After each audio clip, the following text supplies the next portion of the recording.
هندسه. استاذ احمد، وريني انت بتعمل ايه؟ ايه يا باشا ده يا باشا؟ السقف كان كده برضه صح؟ ده العربيه كلها كده السقف كله كده. حاجه يعني زي ما بيقولوا شغل إيه؟ محاره.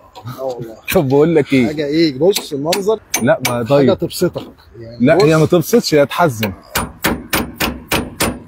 طب مش غلط الكلام ده؟ شايف المنظر ده كده؟ وقوايم ده مش غلط، دي كارثه.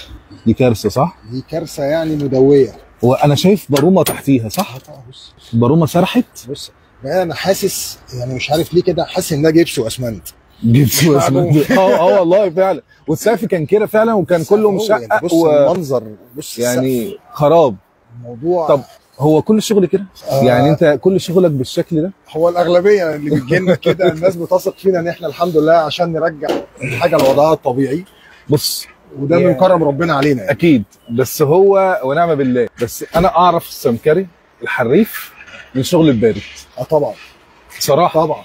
ده اللي يبين اذا كان هو قوي ولا مش قوي. طيب انت قلت عندك عربيه فيها شغل بارد، ما حصلش. طب احنا اوريك الاول وريني شكلها كده. المنظر، وريني شكل العربيه عامل ازاي اه عشان تشوف المنظر. دي كده صوره، تمام. ده المنظر. خبطه قويه في العربيه. هي دي بص الحله كانت عامله ازاي. معجونه ها. تمام. بص الظهر معجون خلاص. تمام. العربيه كانت معجونه. طيب هي دي. قبل ما الناس تشوف العربيه دي اتعملت على البارد من غير حموه واحده. ما شاء الله. طب فرجنا فرج. كده بقى. وقول لي ايه رايك. طب هل التكلفه بتفرق يا هندسه؟ طبعا. البارد اغلى بكتير؟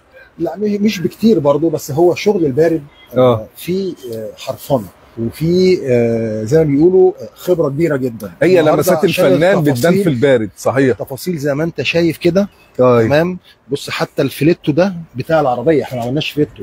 ازاي تمام. ان انت اشتغلت وتحافظ على الفليتو بتاع الفابريكا. طبعا عشان العربيه تفضل محافظه على قيمتها. بالظبط. تمام يا هندسه. ماشي يا هندسه، شكرا جزيلا ليك. حبيبي ربنا يديك الصحه.